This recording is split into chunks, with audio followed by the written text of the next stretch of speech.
Now, this is Key Point. We're also live on 3FM 92.7. The 11 senior high school head teachers who have been interdicted for charging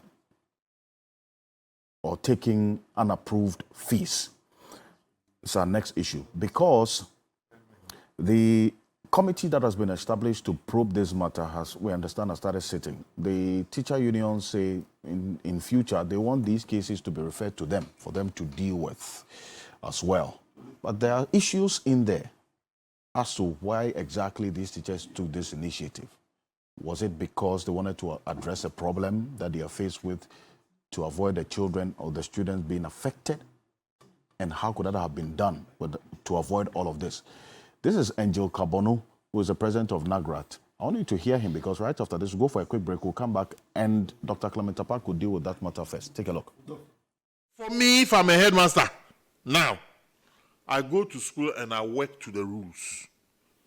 I go to school and I work with what is available. If during examination time there are no examination papers, I'll write to my regional director with copies to whichever office when I'll be waiting. When they bring it, we'll write the exams. And that is what every headmaster or every headmistress should do.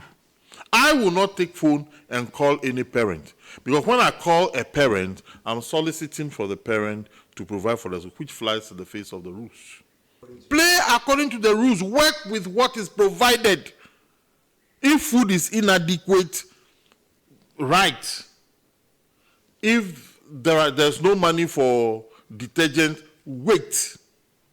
Any parent who cannot come and take your child and go home. Work according to the resources that are available. Now, I go to school and I work to the rules.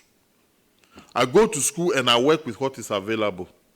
If during examination time there are no examination papers, I'll write to my regional director with copies to whichever office when I'll be waiting. When they bring it, we'll write the exams. And that is what every headmaster or every headmistress should do. I will not take phone and call any parent, because when I call a parent, I'm soliciting for the parent to provide for us, which flies in the face of the rules. Play according to the rules. Work with what is provided. If food is inadequate, write. If there's no money for detergent, wait. Any parent who cannot come and take your child and go home. Work according to the resources that are available.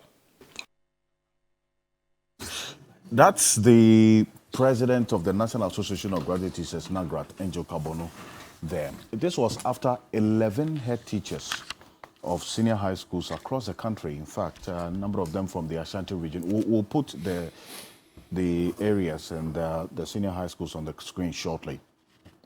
The Greater Accra region, the Ashanti region, and then the Eastern region. A number of them you see there with the that's Kumasi Girls, Nzema Agric Community Senior High School, Asantiman Senior High School, the headmaster there you see as well, the Nkarie Senior High School, or Domasiman Senior High School in the Bono region, and then also another one in the Ashanti region. 11 of them.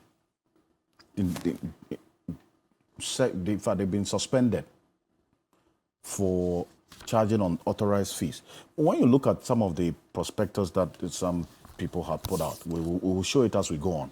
But Dr. Clement Apak, yes, here's the position that the teacher unions have taken now, that in their view, listening to, because a number of these head teachers are members of NAGRAT and NAT, interacting with them, they say that because government allocations to the senior high schools don't come in early, and sometimes, for instance, detergents and very basic things gets finished, in a bid to be creative and innovative in solving their own problems, they go out to either solicit support from the parents or some other means. And that is what has landed them in trouble this way. And so Angel Kpebu says, well, if this is going to get you into trouble, just wait, sit down there, even if detergents are finished. But that presents another problem, because the children will be left with nothing. Alfred, It is for good reason that your good self and your producer decided to invite me to today's program. Because I sit on the Committee on Education and I interact with, the key stakeholders in the educational sector. Now, it is important to underscore a few basic issues. We have all agreed that having a policy that makes it possible for every Ghanaian child of school-going age to have quality, accessible education is important. That is why we started with the FQ. And now we have continued on. Now, the concept of the free senior high school is not new. And even before the introduction of this variant, and I say variant because, others have proposed different forms of it. The debate was whether or not, as a nation state, we could marshal the requisite resources to truly say that we are investing in secondary education to an extent that we can call it free. As we speak today, if you were to look at the website of the Free Senior High School Secretariat, which has now been moved from the office of the president to the ministry, there are about 12 cost centers that government has taken upon itself to bear, which then defines free.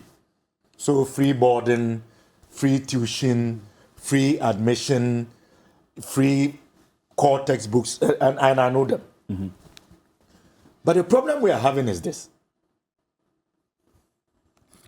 For some reason, in spite of the fact that this program has received the biggest chunk of education sector funding since its inception,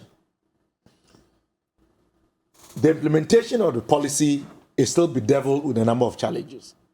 And that is why many stakeholders, myself included, our flag bearer included, have been calling for a review, a national stakeholders forum, to look at the program, see where it has done well, reinforce that, where it has fallen short, try to address those issues, and to situate it in a way that would give us value for money. We are currently dealing with a situation where headmasters, many of whom, for good reason, and to try and fill the gaps that are gaping, and if not taken care of, could affect teaching and learning, are now in trouble. Mm-hmm. I say some, because there are some instances that when you see what is said to be demanded by the schools from, the new students and parents within this round of admission, is questionable. Mm.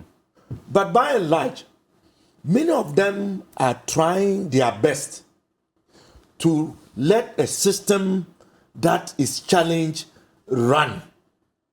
And that is why the leader of NAGRAT, Angel Kpebu, has made a statement that he has made. Because the truth is that a lot of the heads of our secondary schools are performing magic. They're performing magic to ensure that the system runs. We have instances where government has delayed in disbursing feeding fees, for example, for perishables, 30%. Now, how do you expect the schools to run when they have no other source of revenue? Because you have said that the schools are not allowed to charge any form of fee whatsoever. And if they do, there will be sanctions. At the same time, you are supposed to disburse 30% of the feeding fee for them to buy perishables. In this case, tomatoes, onions.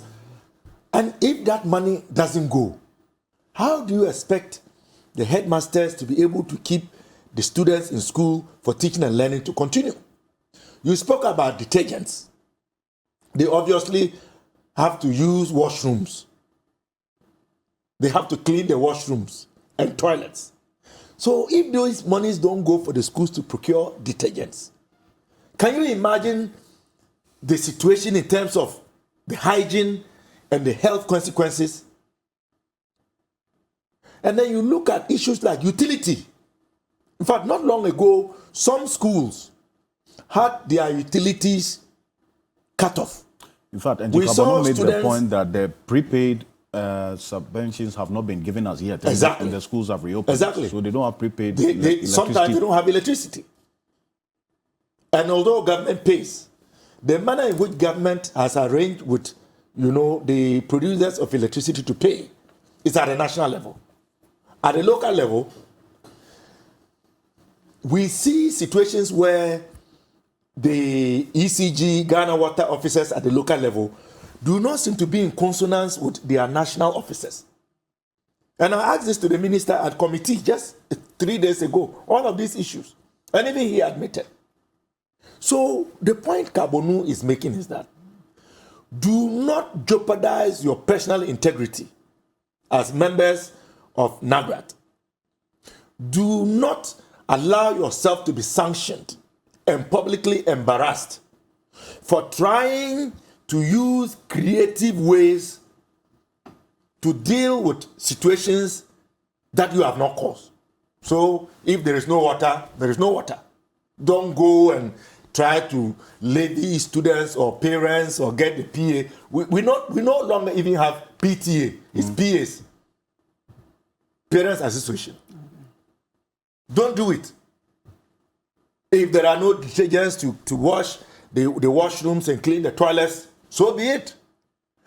And so we are now in a very critical situation where the punishment that these headmasters are facing and the admonition by their mother union is now going to even expose further the challenges that many of us have been talking about with regard to the implementation of the policy. Mm-hmm.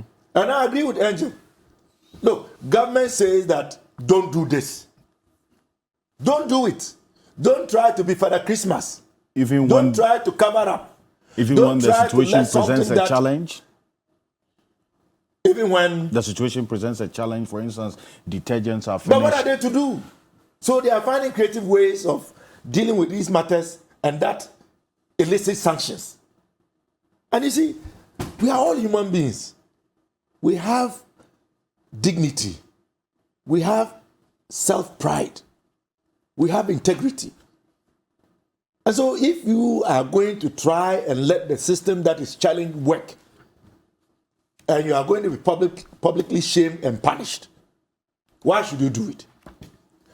But that is not to excuse or to make a blanket statement suggesting that perhaps there are no headmasters who may be seeking to exploit a situation. No, I am not holding brief for the headmasters. Right.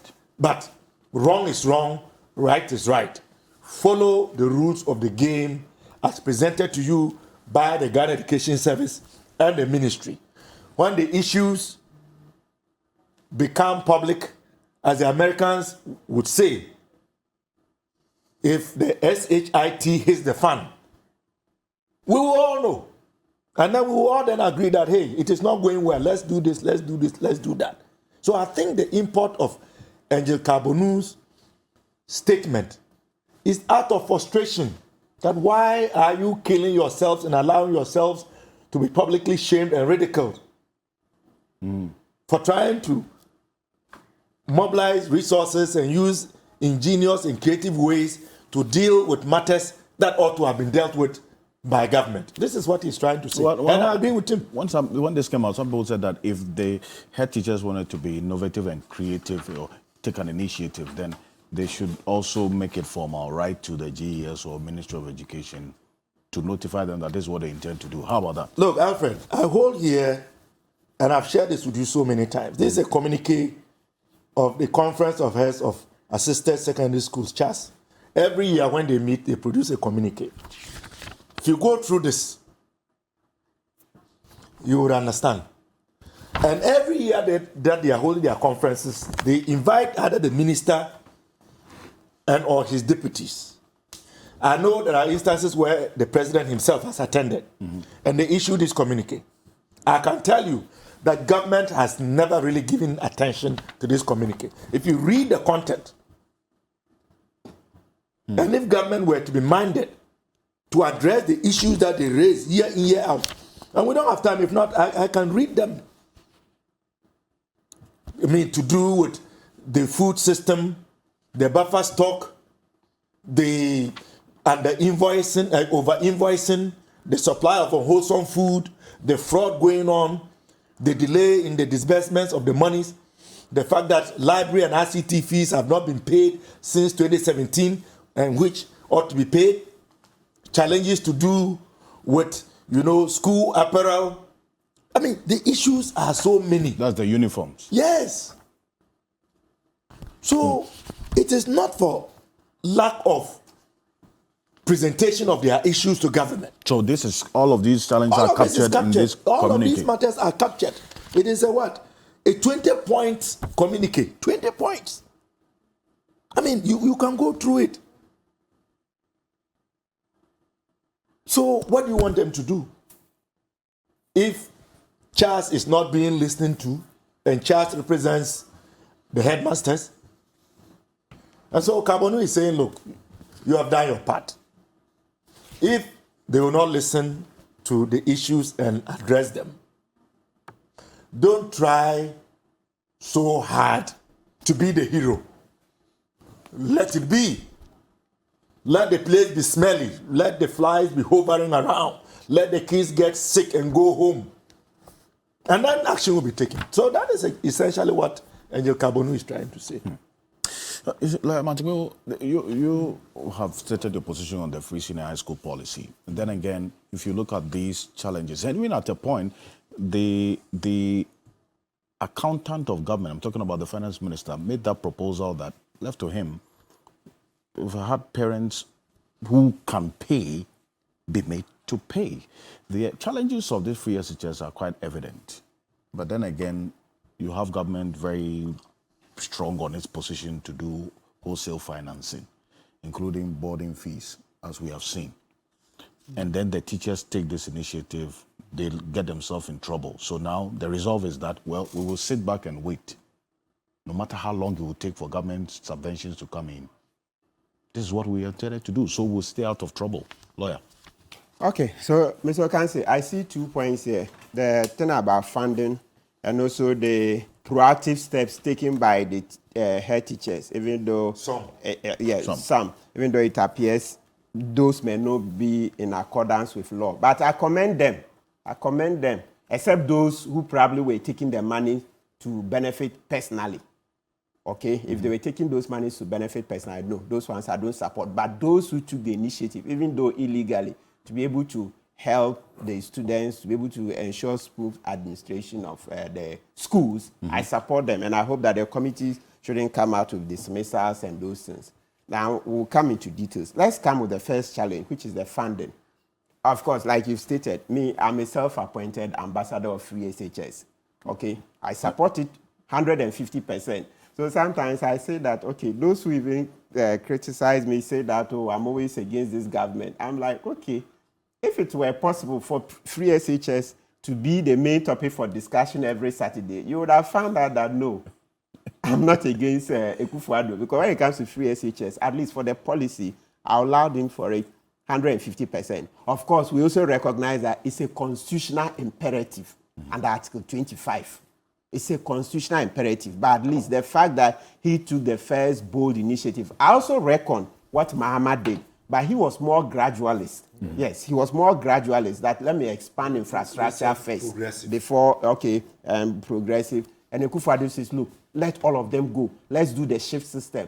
The shift system is not the best, but me, because I support it, I'm like, okay, we can live with it. Good.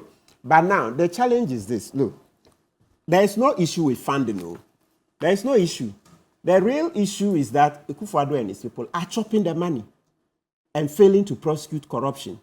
That is where the real issue is. How do you mean? Good. Now, before Akufo-Addo became president, he went to England and he was interviewed by BBC. Akufo-Addo said the source of funding for free SHS in Ghana was going to be proceeds from corruption.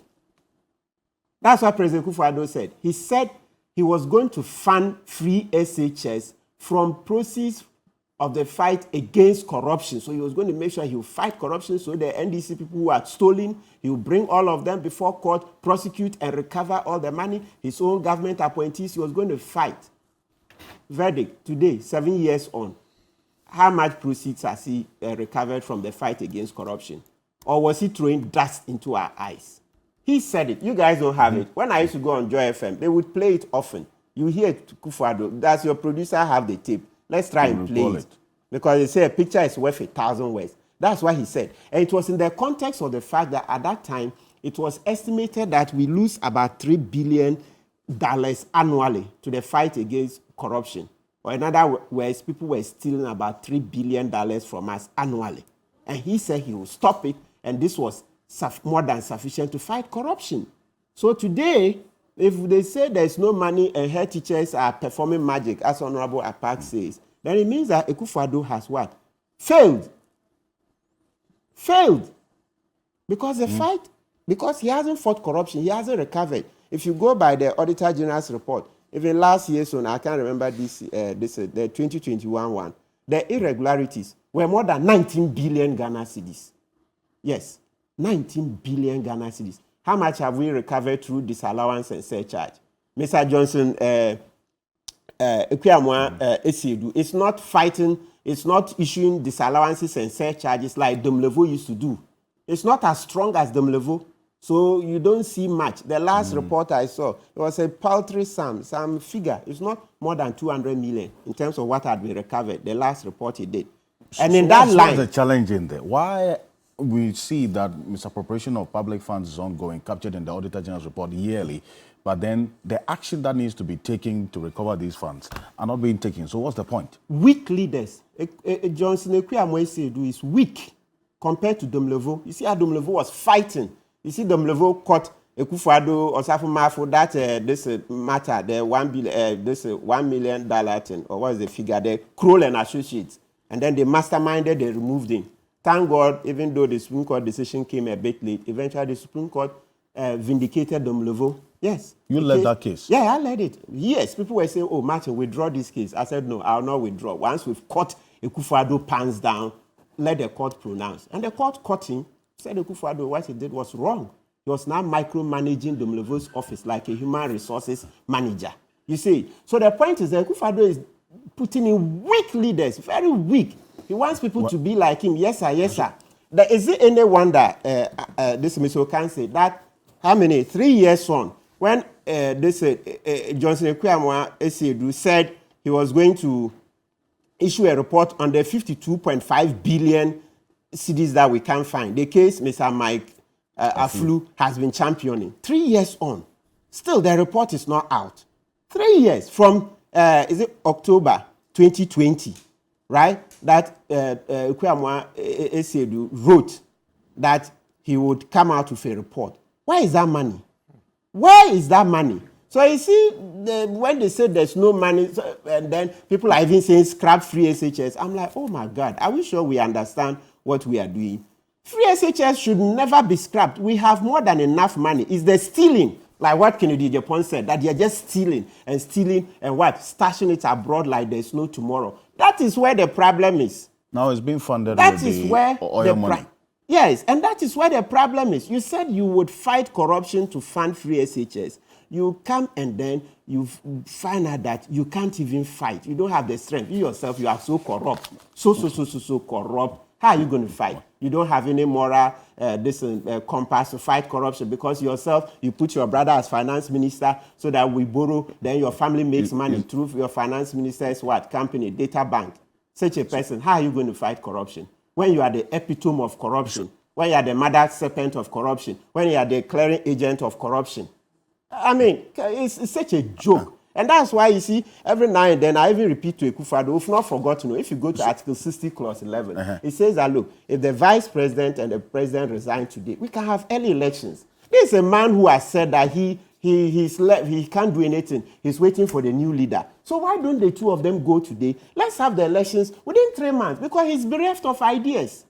52.5 billion, Mr. Okanse, 3 years on, Auditor General, where is the report?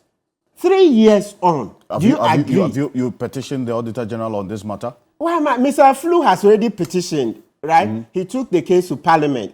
Speaker Bagbin, I think please help Mr. Flu. Let's go into this matter quickly. Because why are they delaying? Can't they hold this Auditor General? Can't they hold the, what do you call it, to the Minister for Finance? They should come and explain, the two of them, 52.5 billion, 3 years on. Where is the Auditor General's report on it? The money that they said some was with GCB and that they were looking for it. 3 years on. I mean, come on. Are we serious? I've just received that petition. Yes, please read it. Mr. Aflu on this as well. So something that we are not joking. We are not joking. Look. Okay.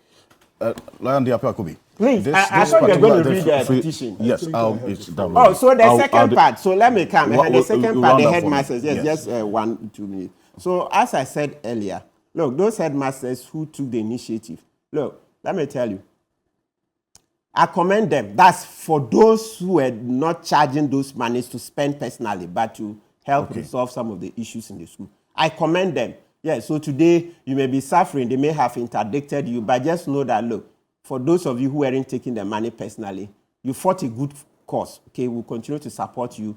Minister for Education, Educhum, we beg you, please don't sack them. Look, there were problems. It's because your boss is suspended, right? Look, they tried to help a bad situation. Once you find that they weren't taking that money personally, but it was to help resolve some of those issues, please don't sack them. Sometimes these things happen. They happen, and so don't penalize them. They were trying to help a very bad situation. But remind President Akufo-Addo that he said the source of funding for free SHS was going to be proceeds from the fight against corruption.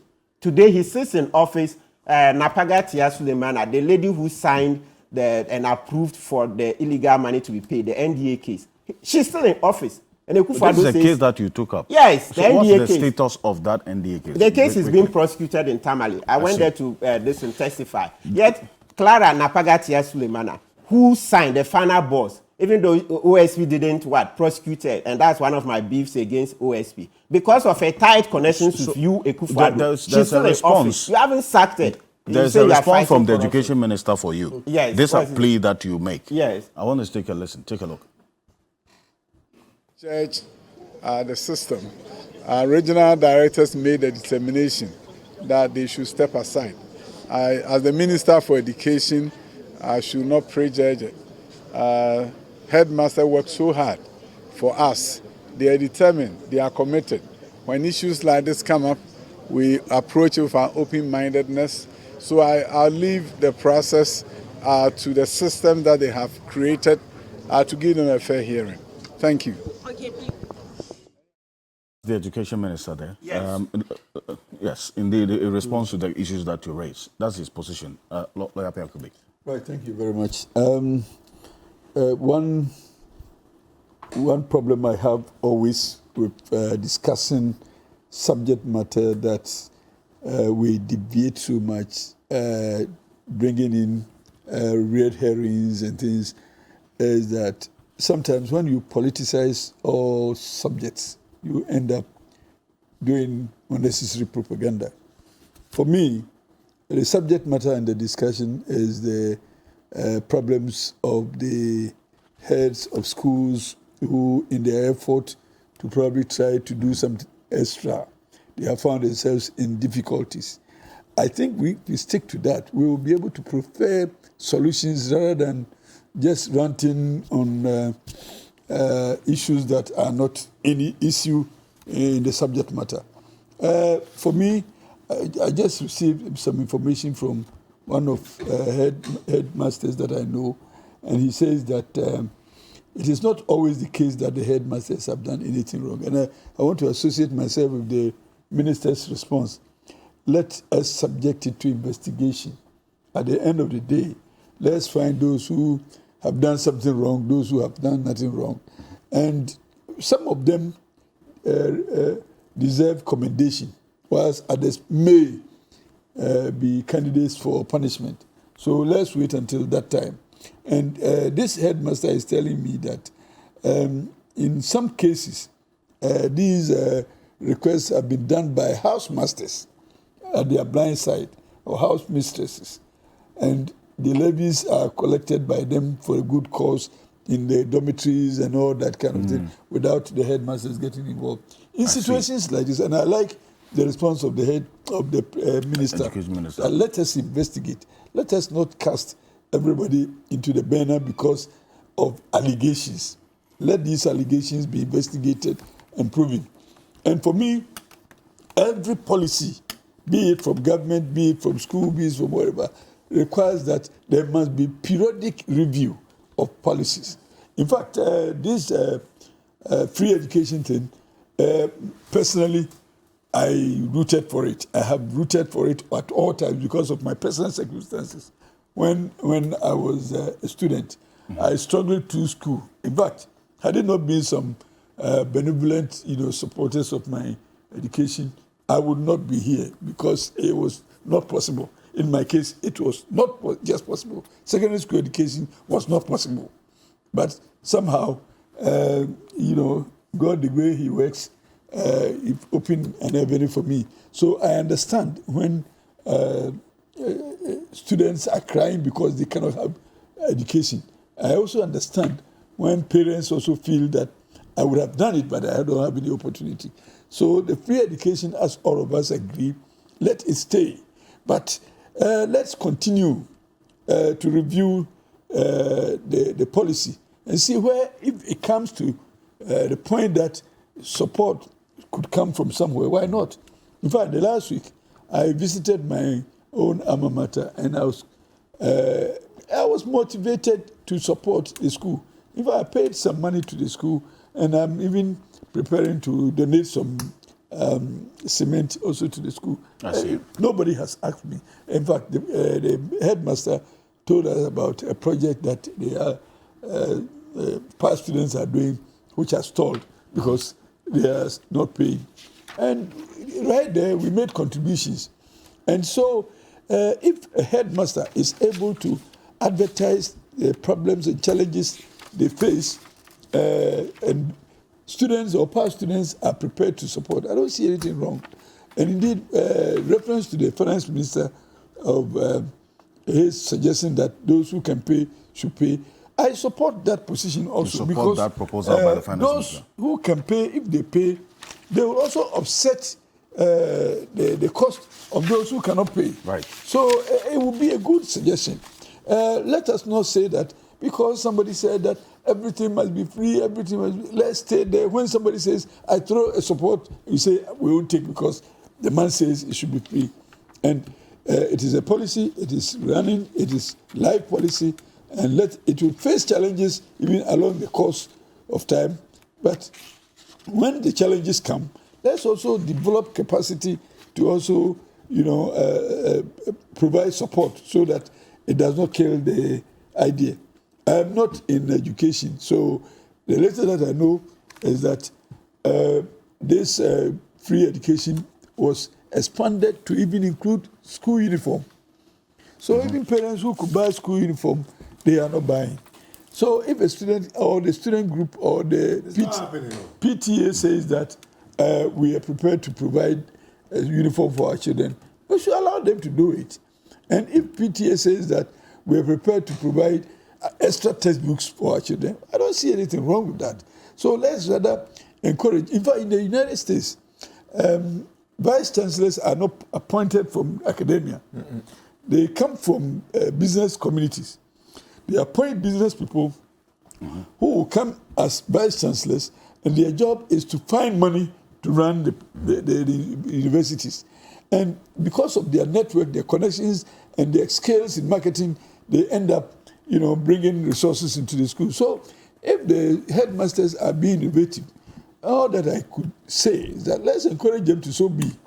So, but again, we need to distinguish between extortion and marketing. Right. So extortion is bad when you say that I should pay before my ward gets admission to the school. Then it means you're sending me back to the old system that you pay before you come. But if there is an appeal, and I'm attracted by the appeal, and I contribute to it, I don't think that we should criminalize anybody for supporting such a good initiative. And let us not say that because some people are being suspended, and I like it when you say they are suspended. Right. So suspension will allow for investigation. At the end of the day, I am very sure that most of them will be cleared of any charges preferred against them. At the end of the day, we will use them also as heroes and let other people follow suit. But again, I am against extortion. That pay before you come, that one will send us back. But ability to market your problem is one distinct characteristic that brings out success. So, in fact, one of my headmasters is involved, and I understand the situation. I understand that we are all contributing, and I understand that this contribution came from parents who were prepared to support the school. And myself, I'm not a parent in this school, but I'm a member of parliament in the area. I contribute. One of the schools is in your constituency? Yes, one of the schools is my constituency. And I know the guy, he comes to me personally in my house. He says, Honorable, is it the case that you can help us do this, do that? In fact, even jerseys, when they were playing the last inter-school thing, I bought jerseys for them because he didn't have. He came to me and said, Honorable, you want your kids to go out there looking sharp. I said, why not? I want my school to excel, and I want them to be look beautiful. This is Collins Senior High School. I donated T-shirts. I gave them even footballs. And I'm prepared to do it again. And I will do it again. The cement that if they come to me and say they want the cement, we can't wait for government. I will have to support. So let us do proper investigation and make sure that we don't criminalize the innocent headmasters. Right. This is not to say that they should go on a extortion spree. Okay. We're getting a number of messages as we go on. The Kwame Amwako and Bansi, I'll give you a couple of minutes on this because I know you just have a few words on this matter. No, but you have to indulge them before we finish. And this one from Kwame Amwako says, Ghana Water Company has disconnected its water at the senior high schools in Kpebu, Bepong Senior High School, Kpebu Tafu Senior High School, St. John Technical for over a month now. This has occurred as a result of the arrears of water bills that the school owes. So, Kwame Amwako, I've taken notice of this message that you sent, making that appeal. There is a message to me from Collins School. It said what the headmaster did is that one of the wards, his NHIS card had expired. So he asked the parent to deposit 200 Ghana cedis so they will renew the NHIS card. And the NHIS is one of the requirements. You must have an NHIS card. As what wrong has he committed? Interesting. And he's being punished for this. Rabbi Bansin, a couple of minutes on this, please. I want to agree with what has been shared. I think that this situation reminds me of the how Ghana National College was established by teachers who, in the colonial areas, were deemed to have taken a step that contradicted policy by the colonial rulers. Unless there's evidence that these headmasters siphoned these funds or used them for any other purpose for which they were collected, I think that the GS should soften their stance on it and then temper justice with mercy. At the end of the day, you put them in leadership positions as headmasters. In some cases, they are leading more than 500, sometimes 1,000 students. If they don't take care of such sanitary conditions and there's outbreak of cholera or any disease, look at the impact it will have on the public, the larger picture. And so I think that we would wait for the investigations to conclude, but I do not see how they should be punished for taking these steps for the public good or for public purpose. If I may just shift into the issue of the free SHS, because that seems to be easy for this. I have always said that I think that it was, yes, the Constitution says there should be free basic education. We've extended it to senior high school. But the manner in which it's been implemented over time raises a lot of concern. I was a beneficiary of the Cocoa Scholarship, and I didn't even apply for it to go and lobby, or let me put it that way. Those days, when I was in secondary school, once your parents or the people who are taking care of you provide evidence, I think it was from the district level, goes to the national level, that they are cocoa farmers.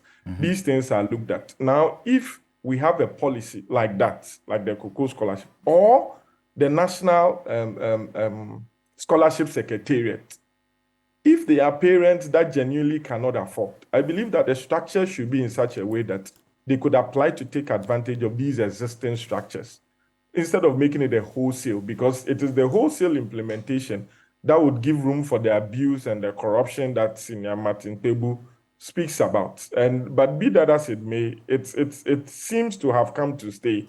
And as we go forward, we can only hope that it will be implemented in such a way that it will actually reach those that are supposed to benefit from it. Because these days you have parents complaining that even though they do not pay the school fees, the other things that they are asked to pay along these lines end up being more than what they would have paid in the school fees. So yes, it's very good that we should make education very free and accessible to those that are needy and will need it. But it should not be implemented in such a way that it will lead to greater harm than good. And so I think we've been implementing it for almost 7 years now.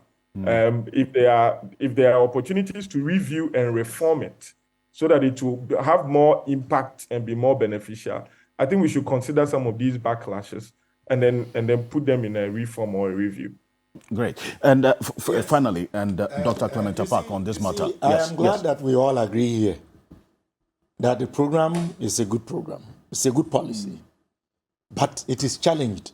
And that is why the review is important. And review does not mean cancel. Every stakeholder has agreed that we must review. Even elements within the current ruling party and government agree that we must review. The staff level agreement that they are all talking about review, and it will help us. For example, why are we still saying that PTAs should play a peripheral role when we know the role of PTAs? Okay. Why are we still saying today, as we speak, that we are providing free Wi-Fi when we know that we are not getting value for money? And yet we have signed a contract and we are providing a service that it is not benefiting the students. And from the estimates that we looked at only a few days ago, for the year in question, internet to schools, 56 million. That's for 2024. Exactly. So, you see, it is not about the resources going into the program. We are told that we have expended, or at least we have allocated and approved 13 billion. But is that money truly going to the core issues that need to be addressed? But we see all kinds of cost areas that are difficult to define. There is no transparency. All these 7 years, we have not seen an audited report. So we don't really know where the funding has been going to. This is where the issue is. Because I believe that enough allocations are being made. The issue is whether or not the monies are going to the cost centers that government itself has identified and defined as free. Right. That is why we must. And maybe that's where maybe Parliament, the education committee. I've been raising this. You are with me in Parliament. You know I've been raising these matters severally. Well, the education committee will do a bit more on this. Thank you. He's the deputy ranking, so it is the man to take up that charge. And I've been raising these issues. You bear me out.